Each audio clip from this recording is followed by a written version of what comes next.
നവീന്റെ സ്വപ്നങ്ങളൊക്കെ ഒറ്റയടിക്കങ്ങ് തകർന്നടിയുവാണോ? സ്വന്തം ജീവനേക്കാൾ അവൻ സ്നേഹിച്ച നന്ദു വേറൊരാളോടൊപ്പം കൈകോർത്തു നടന്നു നീങ്ങുന്നത് കണ്ടപ്പോൾ നവീന് ശരിക്കും ചങ്കങ്ങ് തകർന്നു പോയി. ഇതിപ്പോ എങ്ങനെ സംഭവിച്ചു എന്നറിയണ്ടേ? കഴിഞ്ഞ ദിവസം നവീൻ നേരെ പോയത് നരസിംഹ വക്കീലിന്റെ അടുത്തേക്കാ. വക്കീലിനോടവൻ ആ രഹസ്യം അങ്ങ് തുറന്നു പറഞ്ഞു. തന്റെ മനസ്സിൽ ഒരു പെണ്ണുണ്ടെന്ന്. വേറെ ആരുമല്ല, അത് നമ്മുടെ പോലീസ് ഓഫീസർ നന്ദനയാണ്. വക്കീലൊന്ന് ചിരിച്ചുവെങ്കിലും നവീന്റെ അമ്മ പത്മ ഇതറിഞ്ഞ എന്തുണ്ടാവുമെന്ന് വക്കീലിന് നല്ല പേടിയുണ്ടായിരുന്നു. വീട്ടിലെത്തിയ നവീൻ അമ്മയോട് കാര്യം പറഞ്ഞു. നന്ദുവാണെന്ന് കേട്ടപ്പോൾ പത്മം കളിയാക്കി തുടങ്ങി. എന്നിട്ട് അവൾ അങ്ങ് കളിയിളകി. ആ പോലീസുകാരി ഈ വീടിനകത്തേക്ക് ഒതുങ്ങി ജീവിക്കുന്നില്ല എന്ന് പറഞ്ഞത് പത്മം അങ്ങ് എതിർത്തു. പക്ഷേ നവീൻ വിട്ടുകൊടുക്കാനൊന്നും തയ്യാറല്ല. നന്ദുവല്ലാതെ വേറൊരു പെണ്ണിനെയും താൻ താലി കെട്ടില്ല എന്ന് അവൻ അങ്ങ് തീർത്തും പറഞ്ഞപ്പോൾ പത്മത്തിന് വേറെ വഴിയില്ലാതെ അതങ്ങ് സമ്മതിക്കേണ്ടി വന്നു. ഒടുവിൽ നവീൻ ആഗ്രഹിച്ചതുപോലെ തന്നെ കാര്യങ്ങളൊക്കെ നടക്കുവാണല്ലോ എന്ന് വിചാരിച്ചപ്പോഴാ ശരിക്കുള്ള വമ്പൻ ട്വിസ്റ്റ് വരുന്നത്. പിറ്റേ ദിവസം രാവിലെ തന്നെ ഭയങ്കര സന്തോഷത്തിൽ നവീൻ പോലീസ് സ്റ്റേഷനിലേക്ക് പോയി.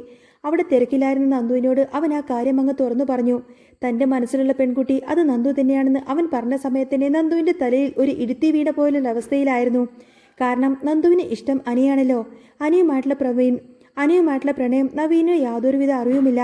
താനും അനിയുമായിട്ടുള്ള ബന്ധം പറഞ്ഞു കഴിഞ്ഞാൽ നവീൻ എങ്ങനെ പ്രതികരിക്കുമെന്ന് കോർത്ത് നന്ദു ആകെ തറഞ്ഞു നിന്നു.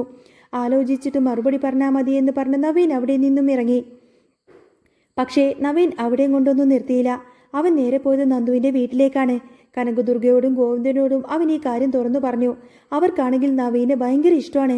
ഈ ആലോചന എന്തായാലും നടത്തണമെന്ന് കനകദുർഗ തീരുമാനിച്ചു. ഇത്രയും നാൾ നവീൻ്റെ മനസ്സിൽ നന്ദുവായിരുന്നോ എന്നും നയനയും ആദർശം കൂടെ അത്ഭുതപ്പെടണേ. ഇതേ സമയത്തിനെ നന്ദു ആകപ്പാടെ പെട്ടുപോയൊരവസ്ഥയിലായിരുന്നു. വീട്ടുകാർ ഇതറിഞ്ഞു കഴിഞ്ഞാൽ പിന്നെ തന്നെ നിർബന്ധിപ്പിച്ച് അതിന് സമ്മതിപ്പിക്കുമെന്ന് അവൾക്ക് നന്നായിട്ടറിയാം. എങ്ങനെ ഈ കുരുക്കിൽ നിന്നും രക്ഷപ്പെടുമെന്നും തല പുകഞ്ഞിങ്ങനെ ആലോചിച്ച് നിൽക്കുകയാണ് നന്ദു. അവസാനം അനിയെ വിളിച്ച് ബീച്ചിൽ വെച്ച് കണ്ടു. നവീനേട്ടൻ തന്നെ ഇഷ്ടമാണെന്ന് പറഞ്ഞ കാര്യം നന്ദു അനിയോട് പറയാണ്.